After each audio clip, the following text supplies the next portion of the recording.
Ada kode dari Sintayong yang bilang akan memprioritaskan Indonesia bila mendapat tawaran kembali. Apa sebenarnya plus minus jika seorang pelatih comeback? Kita ulas bersama dengan sejumlah narasumber yang sudah hadir, saudara. Di studio ada analis sepak bola Kesit Handoyo. Selamat pagi, Bung Kesit. Selamat pagi, Mas Baik. Baik, selain Bung Kesit ada juga hadir dari sambungan Zoom, saudara, penasihat klub Semen Padang Andre Rosiade dan juga mantan pemain dan juga pelatih timnas Indonesia Aji Santoso. Selamat pagi, Bang Andre, Coach Aji.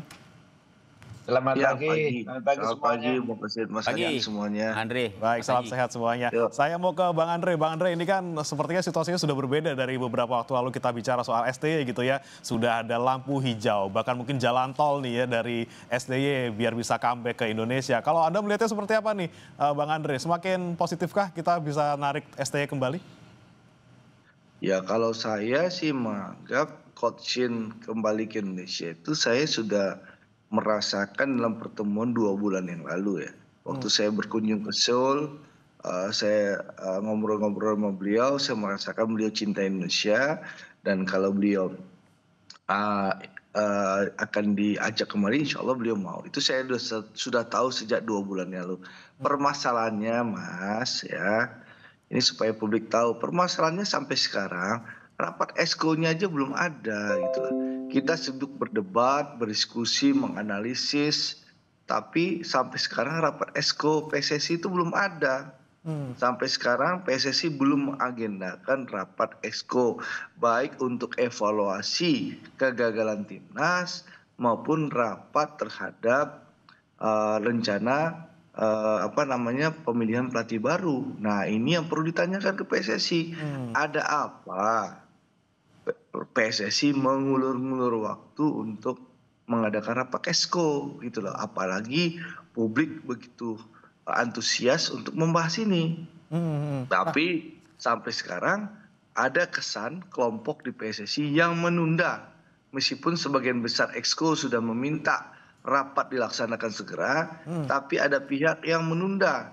Sampai pagi ini kita bicara hari apa nih? Sebentar. Hari Kamis. Rabu. Kamis tanggal 23 Oktober. Kalau pakai alasan ketua umum ada acara ketua umum sudah selesai. Ya, acara ketua umum menikahkan anaknya sudah selesai. Apalagi gitu loh. Jadi menurut saya ini yang diperlu pertanyakan oleh Bung Kesit sama Mas Aji, bukan siapa, tapi kapan kita rapat exco-nya. Tapi ada Bang Andre, kalau Anda melihat kira-kira penyebab dari balik ini apa, mau Bang Andre? Sintayong, Jesus Casas, siapapun, ini sekarang kenapa ada pihak di PSSI menunda evaluasi ini? Kalau analisa Anda, Bang Andre, mungkin bisa sedikit buka seperti apa yang terjadi di belakang dapur ini? Ya, kalau analisis saya, kenapa ditunda-tunda? Pertama, dugaan saya. Pertama, awalnya ingin mempertahankan tim kepelatihan terbaik Belanda ini. Awalnya, tapi karena tekanan publik begitu besar, gelombang salju ini begitu besar, air bah ini begitu besar, apalagi sudah ada tagar-tagar tambahan ya, selain Patrick Out ada tagar tambahan, lalu ada yang pasang poster, lalu spanduk di jalan-jalan, akhirnya ada yang takut. Akhirnya dipecatlah Patrick. Oke, baik. Itu pertama ya analisis saya. Tapi masih ada pihak yang ingin mungkin menunda-nunda lagi supaya ya akan memasukkan gelombang kedua kepelatihan Belanda. Ditunda terus, harapannya kemarahan publik ini reda. Oke. Yang saya ini analisis dan dugaan ya.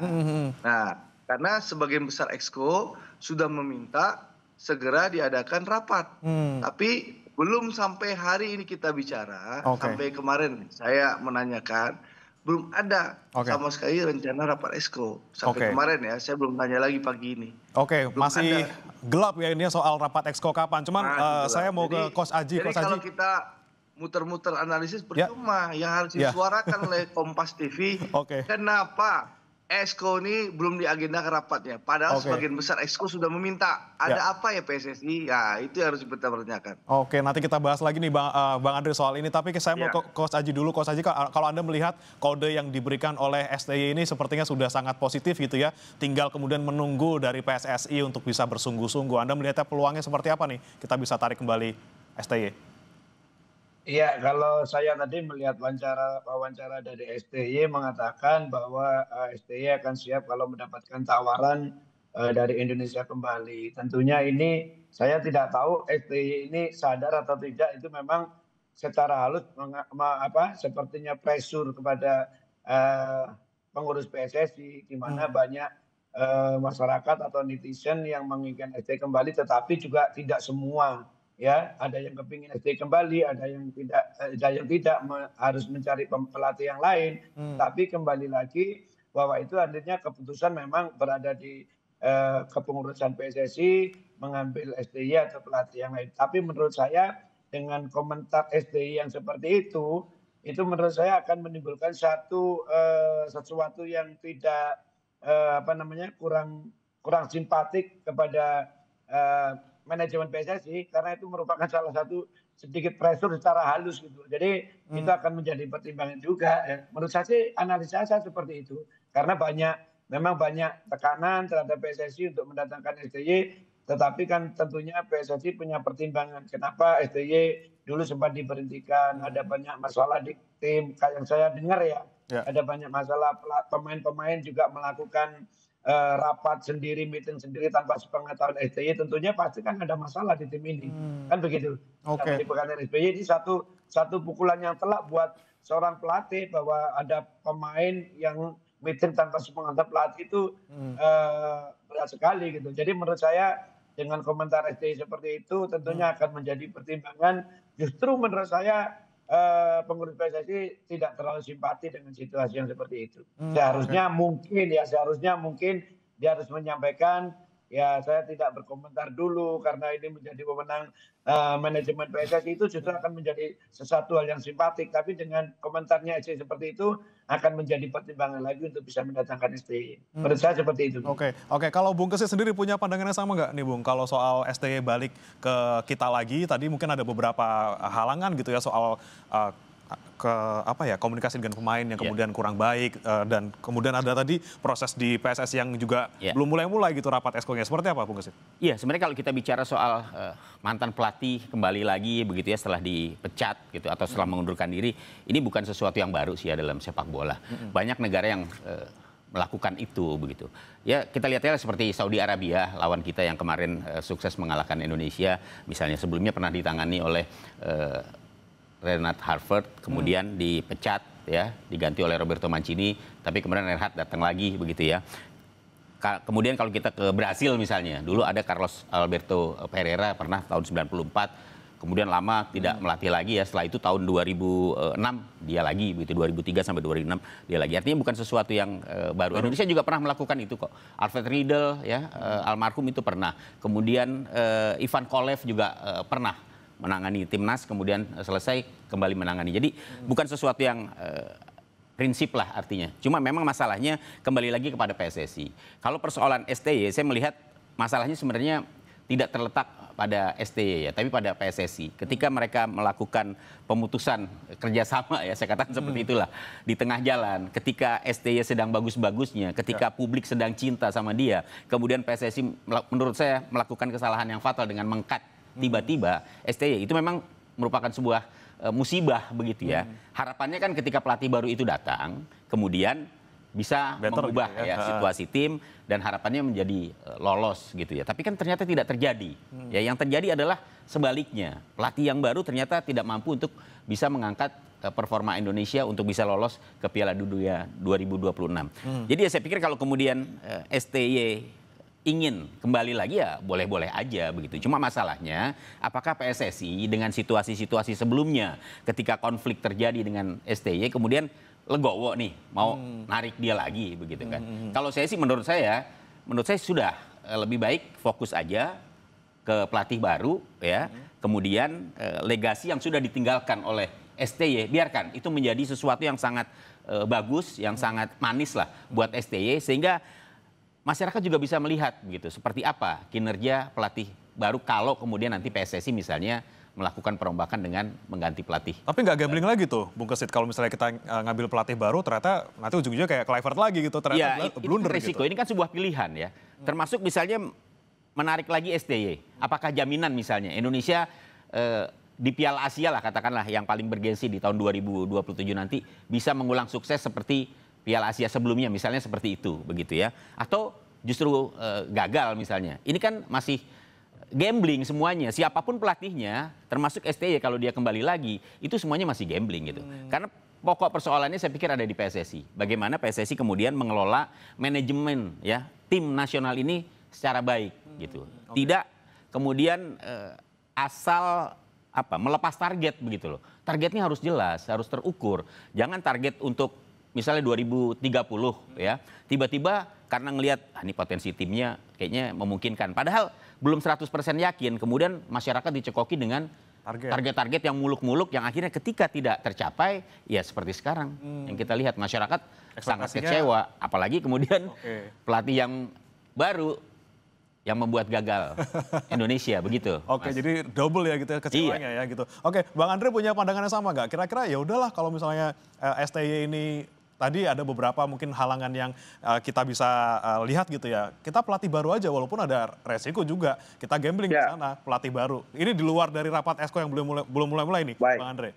Ya, tadi saya memberikan gambaran soal kondisi kekinian di internal PSSI. Yang kedua, soal apakah kita akan menerima STY atau tidak, sebenarnya itu kan kewenangan federasi. Tapi saya ingin menguliti satu-satu. Yang pertama yang disampaikan Mas Aji tadi, soal ada masalah. Saya rasa Mas, kalau ada perbedaan pendapat dengan 1-2 pemain itu hal yang wajar. Ya, soal taktik ya. Tapi kalau bicara komunikasi yang disampaikan oleh pengamat, lalu orang dalam PSSI ada permasalahan di ruang ganti, saya rasa itu tidak benar. Itu bisa diterjemahkan di mana? Waktu Sintayong dipecat oleh PSSI, bagaimana kita melihat media sosial seluruh pemain menyatakan mengucapkan selamat berpisah, mengucapkan terima kasih kepada Coach Shin. Beda loh dengan Patrick Kluivert dipecat ini, gitu loh. Itu beda loh suasana media sosial pemain. Itu menunjukkan bahwa pemain tidak ada masalah. Mayoritas pemain, mungkin 1-2 ada yang bermasalah. Ada pemain yang saya dapat informasi minta Sintayong out ya setelah lawan Cina. Bahkan pemain itu sebelum lawan Cina pun dia sudah minta paspornya dikembalikan karena ingin pulang.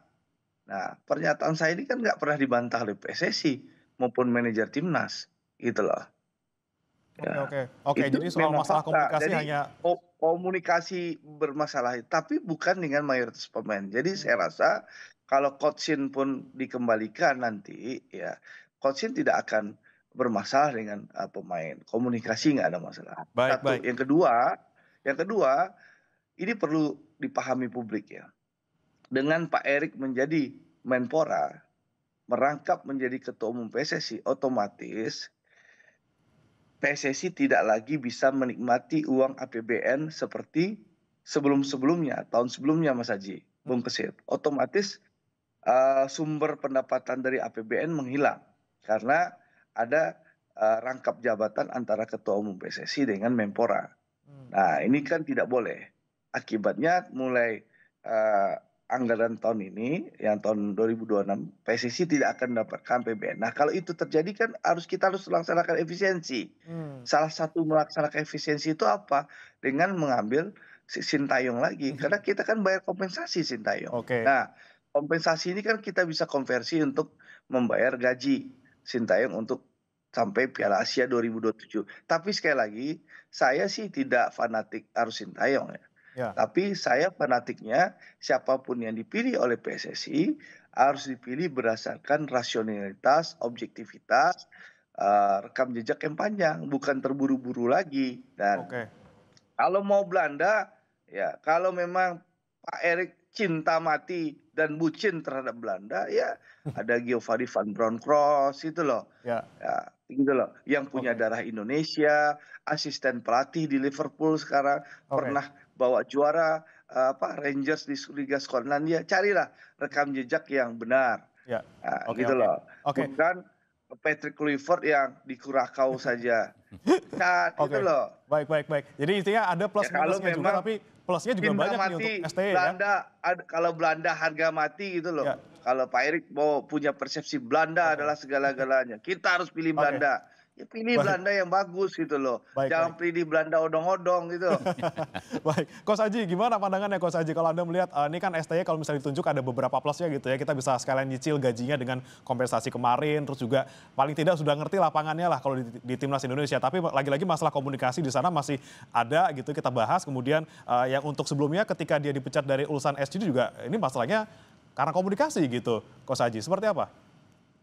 Iya, saya tadi kan sudah saya sampaikan, salah satu permasalahan kenapa STY diputus kontraknya itu kan terjadi komunikasi yang tidak bagus di dalam tim. Saya sendiri memang tidak ada di dalam tim, nggak tahu kalau Pak Andri itu di dalam tim atau tidak, beliau begitu tahu detail masalahnya, kalau saya kan di luar tim saya tidak tahu.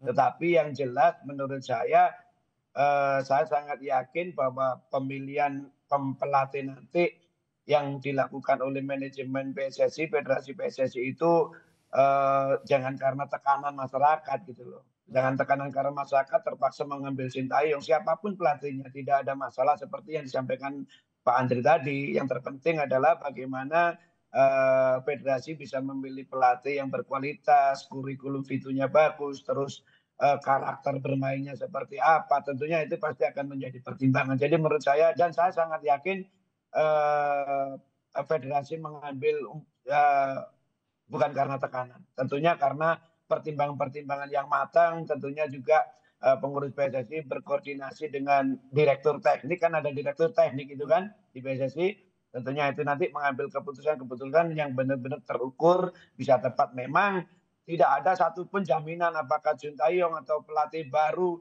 nanti bisa sukses, nggak ada yang bisa menjamin 100%. Siapapun tidak akan bisa pelatih. Tetapi paling tidak langkah-langkah yang dilakukan oleh federasi untuk bagaimana tim ini bisa prestasi kan bisa kelihatan. Bagaimana nanti perekrutan pelatih, bagaimana nanti perekrutan pemain, Ya. bagaimana manajemennya jauh lebih bagus. Itu kan langkah-langkah yang mengarah untuk bisa sukses. Tetapi nggak ada satu, biarpun Pep Guardiola pun nggak ada jaminan bisa tim ini. Tetapi kan paling tidak langkah-langkah depan, syarat-syarat untuk menjadi sukses itu Oke. terpenuhi begitu. Nah, ini dia Coach Aji, kesulitannya kan kita harus bisa memanage pemain yang mungkin namanya juga sudah besar-besar gitu. Mungkin sekelas STY juga masih struggling gitu ya. Seperti apa sih pengalaman Anda dulu Coach Aji ketika harus mengatur pemain-pemain yang sudah punya nama besar gitu? Iya, memang itu sulit ya, tidak bisa dilakukan semua pelatih. Jadi memang kalau kita melatih dengan pemain-pemain yang memiliki bintang, pemain-pemain bintang itu pelatih paling tidak memang harus pertama punya kualitas, kurikulum vitae-nya bagus, track record-nya bagus, dan memang meskipun dengan menghandle bintang, bagaimana seorang pelatih itu melakukan pendekatan secara personal, melakukan pendekatan secara group meeting, terutama paling penting itu personal kalau untuk pendekatan seperti itu. Jadi pelatih, pemain itu bisa menyatu, pemain juga bisa merasakan bagaimana perhatian seorang pelatih terhadap pemain, itu tentunya pasti akan menjadi pertimbangan-pertimbangan pemain. Jadi menurut saya memang handling tim itu memang berat, apalagi yang dihuni dengan pemain-pemain bintang itu nggak mudah. Itu tentu keahlian seorang pelatih, bagaimana cara pendekatannya pelatih sehingga semua pemain yang ada di dalam tim itu bisa respect, bisa juga pelatih sebagai contoh, bisa juga pelatih sebagai motivator bagi orang tua, bahkan cara latihan, materi latihan pun juga akan membuat pemain itu respect kepada pelatih, bisa seperti itu. Oke. Seperti itu. Oke, nah ini dia kemudian yang harus kita cari gitu ya. Siapa kalau selain STY yang bisa paling tidak melebihi STY untuk bisa memanage timnas kita. Nanti akan saya tanyakan ke Bu Gesit, tapi jangan dijawab dulu Bu Gesit. Kita akan kembali usai jeda berikut. Tetap bersama kami di Sapa Indonesia Pagi. Kembali bersama kami di Sapa Indonesia Pagi dan masih membahas terkait kemungkinan apakah STY bisa balik ke Indonesia sebagai pelatih timnas. Masih bersama kami 3 narasumber, tapi saya mau ke Bu Gesit, tadi janji saya sebelum break gitu ya. Kalau bukan STY siapa lagi nih kira-kira yang setara atau paling tidak juga melebihi STY untuk bisa memanage timnas kita? Iya, kalau soal siapa pengganti STY ya, soal sosok pelatih itu banyak lah, pelatih-pelatih hebat di luar itu banyak. Bahkan misalnya kalau saya mau sebut satu persatu misalnya, Xavi Hernandez itu lagi nganggur gitu ya. Atau kalau mau ngambil Belanda sekalian itu ada Erwin Koeman yang sekarang menjadi asistennya Belanda, ya. Ronald Koeman. Atau kalau kita mau ngambil seperti yang tadi juga pernah disebutkan mantan pelatih Irak, Jesus Casas. Jesus Ya. Casas. Atau mantan pelatih Uzbekistan yang setelah Uzbekistan lolos justru dia diganti gitu ya, Timur Kapatse, digantikan posisinya oleh Fabio Cannavaro ya dari Italia. Jadi soal sosok saya pikir biarlah PSSI yang menentukan. Tapi yang penting kan sebenarnya kriteria. Ya kriteria untuk pelatih timnas, betul bahwa sosok pelatih yang ingin menangani tim nasional Indonesia dengan ekspektasi masyarakat yang begitu tinggi ya, saya pikir memang nggak boleh pelatih yang kemudian hanya di level klub aja pengalamannya begitu ya. Banyak pelatih hebat yang sukses di level klub, tapi ketika berada di tim nasional itu juga banyak yang nggak berhasil gitu. Jadi kalau misalnya ingin mengambil pelatih baru, dia harus pernah menangani tim nasional. Baik itu di kualifikasi Piala Dunia atau misalnya dia pernah berkarir di Eropa, kualifikasi Piala Eropa, kalau di Asia ya kualifikasi Piala Asia atau ke Piala Asia. Jadi atmosfernya lebih tahu gitu bagaimana kemudian tekanan publik, karena kalau pelatih tim nasional itu kan jaraknya panjang begitu ya. Tidak seperti pelatih klub yang setiap minggu dia harus melakukan evaluasi latihan, dia bisa melihat secara cepat bagaimana progres dari timnya. Tapi kalau tim nasional kan enggak. Hari ini main, bisa baru 2 bulan lagi main karena pemain-pemainnya berpencar atau mengikuti kalender-kalender yang sudah ada di FIFA misalnya seperti itu. Jadi saya pikir lebih kepada bagaimana PSSI menetapkan kriteria dan juga target. Transparansi target ini menurut saya sangat penting supaya masyarakat juga tidak dibuai gitu loh. Ya dengan target yang ujuk-ujuk berubah di tengah jalan. Ketika tidak terwujud, akhirnya ya sekarang lah pelatih dicaci maki, PSSI dicaci maki, pelatih yang pernah sukses kemudian menjadi idola lagi, akan seperti itu. Saya pikir situasi ini juga nggak bagus buat perkembangan sepak bola Indonesia. Jadi manajemen ekspektasi juga penting ya, biar tidak betul. Jangan sampai gitu. memilih salah memilih orang gitu. Jangan sampai salah memilih pelatih hanya karena terbuai dengan nama besarnya, tapi dari kurikulum kitanya sebenarnya tidak begitu bagus ketika menjadi pelatih. Ini jangan sampai terjadi lagi. Kita sudah cukuplah dengan Patrick Kluivert. Udah trauma kita ya sama Patrick Kluivert. Oke, saya ke Coach Aji. Kriteria seperti apa sih sebenarnya yang kita butuhkan nanti untuk bisa menggantikan Kluivert gitu ya? Paling tidak mungkin yang setara Sintayong. Apa saja yang harus kita cari dari sosok pelatih? Dan bedanya ketika memegang klub dengan timnas juga bisa kita pertimbangkan di situ, Coach Aji. Ya, yang disampaikan Bung Gesit tadi benar. Artinya bahwa kalau kita mencari pelatih sekarang benar-benar pelatih yang sangat berkualitas. Bagaimana melihat pelatih berkualitas? Salah satunya ya kurikulum vitae-nya pelatih tersebut ketika menangani sebuah timnas. Apa yang disampaikan Bung Gesit tadi, minimal pernah menangani timnas di event-event besar, itu tentunya akan menjadi pertimbangan. Jadi terus yang berikutnya, selama dia melatih tim tersebut, bagaimana karakter bermain timnya seperti apa. Jadi menurut saya itu juga harusnya menjadi pertimbangan kurikulum vitae, karakter pelatih, karakter bermainnya seperti apa, dan prestasinya yang selama ini didapatkan itu apa. Tentunya itu harus menjadikan pertimbangan gitu. Jadi memang nanti benar-benar bisa, paling tidak akan dibawa kemana tim ini. Dan berikutnya yang disampaikan Bung Gesit tadi sangat tepat bahwa harus ada target yang jelas. Harus ada yang target yang jelas karena melatih timnas ini menurut saya bukan proses lagi yang dibutuhkan adalah hasil kan begitu. Prosesnya prosesnya seperti apa, yang penting hasilnya kan harus maksimal, hasilnya harus bagus. Jadi menurut saya pemilihan pelatih nanti itu memang harus kurikulum vitae, prestasi yang selama dicapai, terus bagaimana karakter bermain, terus juga pribadi seorang pelatih seperti apa, kan itu kan menjadi pertimbangan. Pribadi seorang pelatih, karakter seorang pelatih itu sangat penting untuk menangani sebuah tim begitu menurut saya. Oke, baik. Saya ke Bang Andre. Bang Andre, kalau di PSSI sendiri, dulu Anda mungkin sempat di Exco gitu ya. Seperti apa sih sebenarnya rumitnya proses mencari pelatih timnas gitu? Sampai mungkin sekarang yang terjadi ya itu tadi rapatnya nggak mulai-mulai. Ini ada apa sebenarnya di balik pemilihan pelatih timnas ini? Ya, pertama saya nggak pernah di Exco, Mas. Yang kedua, mekanisme di statuta PSSI tahun 2025, statuta ini baru kita sahkan di Kongres PSSI yang baru-baru ini, yang saya bicara minta komite wasit dan komite disiplin dibubarkan itu, diganti orangnya itu kongresnya.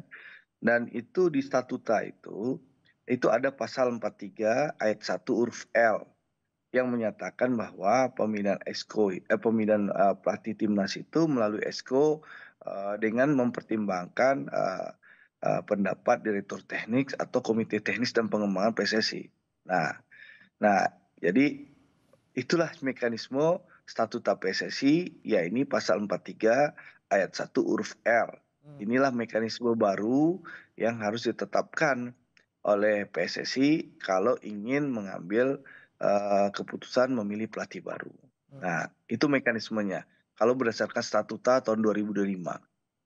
Nah, permasalahannya peta yang terjadi di dalam sekarang sampai saat ini rapat evaluasi ya atas kegagalan timnas di Piala Dunia 2026 saja belum pernah dilaksanakan. Sampai saat ini Pak Sumarji sebagai kepala BTN, manajer timnas belum dipanggil untuk memaparkan evaluasi dari kualifikasi ini. Evaluasi dari zaman Sintayong sampai zaman Patrick Kluivert itu belum dipaparkan. Belum ada undangan resmi untuk melakukan evaluasi ini. Meskipun sudah diminta-minta oleh mayoritas Exco untuk melakukan rapat evaluasi. Nah, apalagi untuk kita berharap akan ada pemilihan pelatih timnas baru.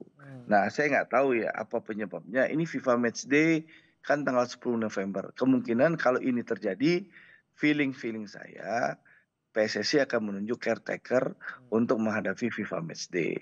Nah, tapi itulah peta kondisi real di dalam PSSI. Dapat informasi Andre dari mana? Kata orang. Ya, tadi Mas Haji sampaikan, Bang Andre kok tahu banyak? Ya, saya dapat informasi dari dalam, Mas. Banyak orang PSSI tidak puas, tapi tidak berani bersuara, menyampaikan kepada saya. Nah, jadi kalau ditanya, oh Andre dapat bocoran dari pemain? Enggak. Saya dapat bocoran dari orang-orang dalam PSSI yang aktif di lingkungan itu.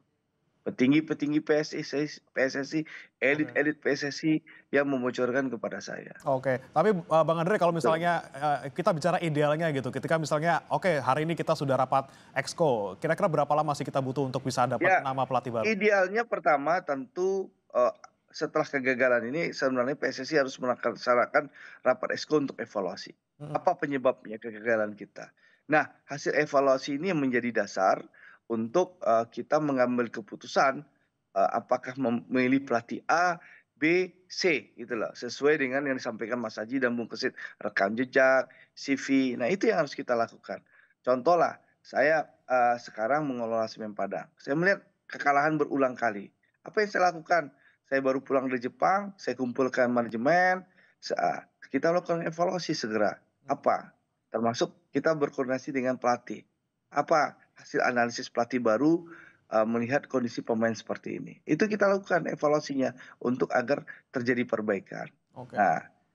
Nah, itu yang saya masih bingung kenapa sampai sekarang ini, sampai hari Kamis ini belum ada rapat. Nah, padahal publik bertanya-tanya, publik berharap, publik benar-benar ingin. Bahkan Mensesnek Prasetyo Hadi pun sudah menyatakan pemerintah mengapresiasi pemecatan Patrick Kluivert dan berharap PSSI segera memilih pelatih baru. Kan begitu pernyataan Mensesnek kan? Waktu menanggapi pernyataan. Nah, saya juga bingung. Ada apa? Kenapa untuk selalu mengulur-ngulur waktu gitu. Oke, ini keburu hype-nya turun gitu. Kalau Anda melihatnya Bung Kesit, ketika misalnya kita udah kelamaan nunggu nih pelatih nggak muncul-muncul. Apalagi FIFA Matchday juga udah di depan mata, kita terpaksa nunjuk caretaker gitu ya. Anda melihatnya gimana nih? Apa yang harus dilakukan PSSI sekarang juga gitu? Ya mungkin ya, situasinya saat ini memang memaksa PSSI tampaknya harus lebih selektif ya, harus lebih bersabar untuk kemudian tidak terburu-buru menunjuk pelatih baru. Tapi betul apa yang disampaikan oleh Bang Andre, saya sepakat bahwa yang terpenting pada saat ini adalah bagaimana evaluasi dari kegagalan timnas. Ini yang belum pernah kita dengar. Orang ribut pelatih baru, kita lupa bahwa kegagalan kemarin itu di mana sih? Kenapa bisa sampai gagal gitu ya? Ini yang belum pernah diberikan penjelasan oleh PSSI begitu. Kemudian kita justru meributkan pelatih yang akan menggantikan Patrick Kluivert. Betul bahwa penunjukan pelatih lebih cepat lebih bagus ya. Tapi saya pikir juga tidak perlu terburu-buru juga dalam situasi di mana pada saat ini masyarakat Indonesia masih kecewa gitu dengan kegagalan tim nasional Indonesia melangkah ke Piala Dunia 2026, ya saya pikir PSSI harus lebih jeli memilih ya, lebih jeli menyeleksi siapa nanti pelatih baru yang akan menangani tim nasional Indonesia. Tapi lagi-lagi yang terpenting, betul saya sepakat dengan Bang Andre, evaluasi ya kegagalan ini. Kenapa kok Patrick Kluivert misalnya kemarin dalam formasi menghadapi Arab Saudi bisa mengeluarkan starting line up seperti itu. Itu kan juga harus dipertanyakan. Kenapa justru pada pertandingan menghadapi Irak kok kita bisa tampil luar biasa? Jangan-jangan ada apa-apa ini? Ada apa ini? Kan masyarakat kan bertanya-tanya ya. Ini yang menurut saya harus dijelaskan secara detail oleh PSSI, transparansi, kemudian juga berbicara soal target ke depan seperti apa. Kita inginnya di Piala Dunia kapan sih? 2030 atau 2034 atau 2000 selanjutnya begitu loh. Supaya masyarakat tidak kemudian terbuai ya diiming-imingi oleh sesuatu yang mungkin kalau kita mau sedikit lelucon ya, pepesan kosong gitu loh. Kita nggak pernah mendapatkan apa-apa dari situ, hanya pepesan kosong. Jadi saya pikir ini nggak boleh terjadi lagi. Transparansi target harus jelas. Kalau memang kita targetnya ke 2030 ya sudah kita tunggu 2030 sambil terus nanti pelatih baru. Kalau misalnya memang ada pelatih baru ya dievaluasi begitu. Kalau misalnya dalam menuju target Piala Dunia 2030 itu ternyata tidak sesuai dengan apa yang diharapkan oleh PSSI, ya silakan dievaluasi. Kalau perlu diganti kan kira-kira seperti itu. Supaya kita tidak kemudian menjudge terus PSSI yang sudah berkali-kali gagal dan gagal lagi. Oke, nah tapi bicara soal Piala Dunia 2030 ini kan sempat disebut juga oleh STY gitu ya. Ini kayaknya ya kalau misalnya bisa kalau misalnya dipersiapkan dengan matang bisa tuh lolos ke 2030. Ini kan ada kode nih kayak kode dari STY. Saya bisa loh bawa ke 2030. Betul. Itu memang saya kira kalau persiapannya lebih matang ya, itu bisa kok. Misalnya STY lah katakanlah kalau kita flashback lagi. Ketika itu ditargetkan 2030. Saya pikir juga why not bisa aja gitu loh. Ini kan masalahnya kita ingin instan, segala sesuatunya dilakukan crash program. Ya ini kan nggak bagus gitu loh, nggak bagus. Jadi kalau misalnya ada ucapan dari Alex Pastur yang katanya bilang, ya PSSI ini sistemnya udah salah gitu loh. Maunya instan, betul. Kita sepakat bahwa sistem pembinaan yang instan itu tidak akan menghasilkan apa-apa. Tapi kalau ditarget misalnya 4 tahun atau 8 tahun mendatang, kita mulai dari sekarang, kita percaya proses, insya Allah bisa. Tapi let's say nih, Bung Kesit, ini kan ada pernyataan yang tadi disampaikan oleh STY. Kayaknya seperti janji gitu. Kalau misalnya saya kepilih 2030 Indonesia lolos, walaupun tidak secara langsung gitu. Nah mungkin kalau Anda melihat strategi yang kemarin dilakukan STY ketika masih jadi pelatih, kemudian nanti dia janji dalam tanda kutip bisa ke 2030, mungkin nggak sih kalau kita ambil STY terus kita lolos ke 2030?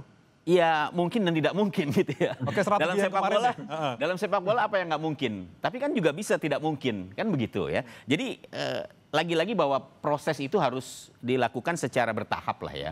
Kalau kemudian STY menjanjikan misalnya, saya mampu untuk bisa meloloskan Indonesia ke Piala Dunia 2030. Sepanjang program-programnya dia dituruti oleh PSSI, permintaan-permintaannya dia dituruti oleh PSI, itu pasti akan bisa lah, harapannya itu akan semakin besar. Tapi kalau misalnya program-programnya dia tidak di ACC ya, tidak di backup gitu oleh federasi ya percuma juga. Dia mau bilang 2030 pasti lolos, kalau segala kebutuhan yang dia inginkan untuk tim nasional ini tidak terpenuhi, ya jangan harap kita bisa lolos. Oke, backup dari federasi ini poin yang penting juga. Bang Andre, Anda pandangannya seperti apa? Singkat saja Bang Andre. Ya, pandangan saya jelas. Pertama, kita tunggu evaluasinya dari PSSI apa penyebab kegagalan.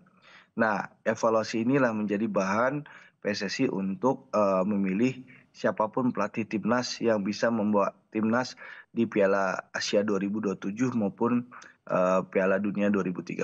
Itu yang pertama. Yang kedua, tentu kalau seandainya PSSI ingin memilih pelatih, menurut saya pilihlah yang punya rekam jejak, ya CV yang jelas. Dan kalau ingin memilih STY, sekali lagi ya tentu egonya harus kita turunkan. Ya karena saya paham ya ada memang yang menolak Sintayong. Tapi yang perlu dipahami juga, timnas ini kan milik bersama, milik seluruh rakyat Indonesia. Nah saat ini mayoritas rakyat Indonesia kan menginginkan Coach Shin untuk kembali ke memimpin timnas. Ya, ini juga harus menjadi bahan pertimbangan PSSI sebagai pengambil keputusan. Karena timnas ini bukan milik ketua umum atau milik segelintir pengurus PSSI, tapi milik seluruh lapisan masyarakat Ya. yang menginginkan saat ini ya menginginkan Coach Shin kembali. Ini kan perlu dipertimbangkan juga oleh federasi. Tapi sekali lagi kalau saya tidak fanatik kepada 1-2 pelatih. Meskipun saya merekomendasikan untuk saat ini kalau saya ditanya Bang Andre mau milih siapa? Kalau saya akan minta STY. Apa keuntungan milih STY? Ya tadi saya sudah sampaikan, pertama dia udah paham sepak bola Indonesia dan bisa langsung bekerja, lalu secara hitung-hitungan uang ya anggaran saya nggak perlu bayar gaji beliau lagi, karena kan saya udah bayar kompensasi. Ini menghemat kalau saya ya. Tapi sekali lagi kan keputusan ada di tangan federasi. Kita kan hanya bisa mengusulkan, tapi federasi yang memutuskan. Mudah-mudahan federasi bisa mengambil keputusan dengan tenang, dengan kepala dingin, objektif, tanpa menghilangkan rasa ego dan keakuan. Karena timnas ini milik bersama, bukan milik 1-2 orang di Republik Indonesia. Oke, baik. Terakhir saya ke Coach Aji. Coach Aji, kita dituntut untuk, kita butuh cepat ini pelatihnya siapa, tapi juga jangan sampai terburu-buru dan jangan sampai mengulang kesalahan kita terakhir ke Kluivert. Terakhir ke Coach Aji, singkat saja, apa yang harus kita lakukan, terutama PSSI? Saya sih berharap mudah-mudahan memang kita lagi membutuhkan pelatih, tetapi jangan buru-buru dalam memilih. Menurut saya bila perlu untuk pertandingan FIFA match yang terdekat ini menggunakan caretaker tidak apa-apa sambil menunggu pelatih siapa yang akan dipilih. Menurut saya jangan buru-buru, lebih sedikit terlambat tetapi memiliki kualitas pelatih yang berkualitas daripada buru-buru nanti hasilnya tidak bagus. Dan saya berharap dan saya sangat yakin pemilihan pelatih seorang pelatih timnas bukan karena tekanan masyarakat, bukan karena tekanan netizen, karena memang pertimbangan-pertimbangan yang sangat matang. Kalau memang dipertimbangkan STY masih worth it buat tim kita, ya kenapa tidak? Tetapi kalau ada pertimbangan lain, mungkin menurut dari federasi ada pelatih yang lebih berkualitas, lebih dari Coach Sintayong, kenapa juga tidak? Gitu. Yang terpenting mudah-mudahan pemilihan pelatih nanti tidak salah. Seperti itu sih. Baik, kita nantikan siapa nanti pelatihnya yang pastinya sesuai dengan kriteria, targetnya masuk akal, dan yang paling penting sekarang rapat evaluasinya kapan gitu kalau kata Bang Andre ya. Terima kasih sudah bergabung Bang Andre, kemudian ada Coach Aji dan juga Bu Gesit di studio. Sudah bergabung bersama kami di Sapa Indonesia Pagi. Selamat pagi, salam sehat Bapak-Bapak.